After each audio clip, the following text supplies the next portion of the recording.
Langkah senyap Jokowi memang selalu mengagetkan. Jangankan rakyat biasa, para politisi di lingkaran kekuasaannya saja kerap kali dibuat kaget. Langkah Jokowi mengangkat Ma'ruf Amin sebagai wapres di menit akhir adalah contoh nyata.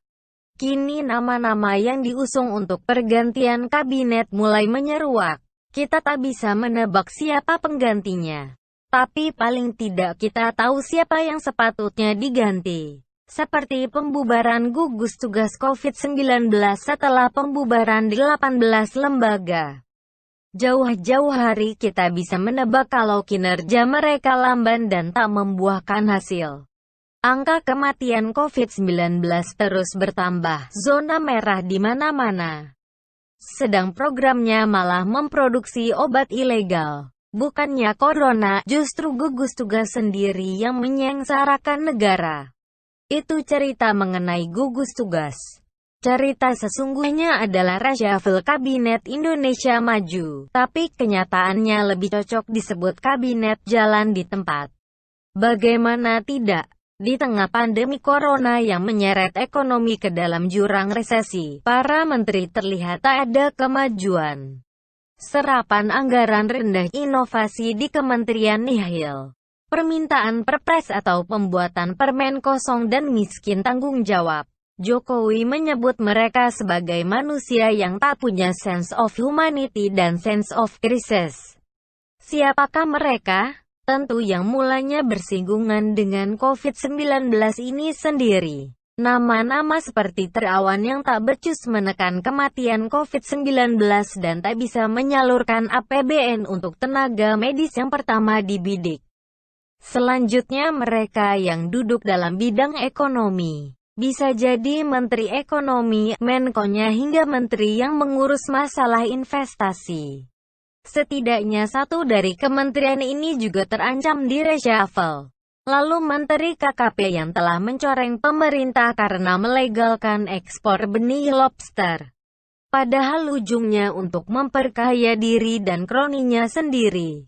Ini terlihat dari perusahaan-perusahaan eksporter yang terafiliasi dengan Gerindra dan PKS. 3 menteri setidaknya dibidik, selanjutnya antara Menteri Agama dan Pendidikan. Menteri Agama yang seharusnya bisa menyejukkan orang-orang di organisasi keagamaan agar tak ribut di tengah corona, malah diam senyap. Bahkan saat dana haji dituduh untuk infrastruktur dan penanganan corona oleh oposisi, tak ada bantahan darinya.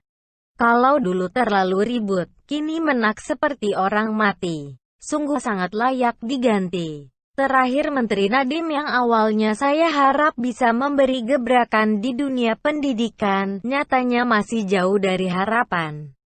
Mungkin dia ada dalam daftar terakhir dari sekian menteri yang terancam di reshuffle.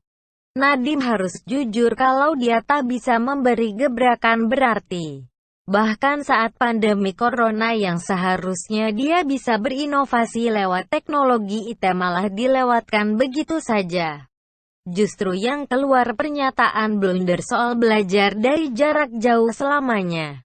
Apa sekalian mau promosikan ruang guru milik ex-stafsus yang juga sahabat dekatnya? Sebenarnya masih ada nama menteri yang memiliki posisi rawan bahkan di ujung tanduk. Tapi untuk saat ini biarlah nama 5 menteri di atas yang jadi pertimbangan karena terkait dengan pandemi corona saat ini. Semoga Jokowi tak menolerir kebobrokan menterinya yang bisa berakibat fatal bagi rakyat banyak. Kita juga berharap bila mana menteri yang dianggap berkinerja buruk nyatanya masih lebih baik dari calon-calon pengganti, maka lebih baik pertahankan saja. Seperti nama Nadiem yang seharusnya masih bisa diberi kesempatan. Tapi selebihnya, sebaiknya cepat direshuffle sebelum terlalu jauh menghambat kinerja pemerintahan Jokowi. Rakyat sudah terlalu bosan dengan janji-janji pemerintah.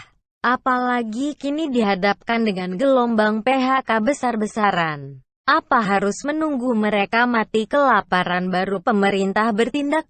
Mirisnya itu semua karena ketidakbecusan menteri-menteri periode kedua. Kalau perlu Ahok diangkat sebagai Menko Perekonomian. Saya yakin aturan-aturan kementerian baru segera ia terbitkan untuk mempercepat pemulihan. Susi bisa langsung diangkat menggantikan Edi biar tak marak ekspor benih lobster yang nyatanya hanya memperkaya pengusaha-pengusaha besar.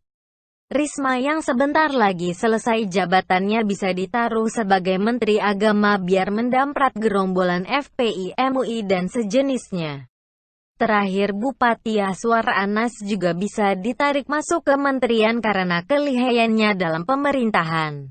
Meski dia tak memiliki background kedokteran, tapi caranya menekan corona dan menerapkan protokol WHO di Banyuwangi bisa jadi percontohan se-Indonesia. Dia bisa menggantikan Terawan. Biarlah nama-nama baru segera menghapus nama-nama lama. Semoga ini menjadi pertimbangan Presiden agar tak perlu lama-lama marah dan bisa fokus pada pemulihan rakyat Indonesia.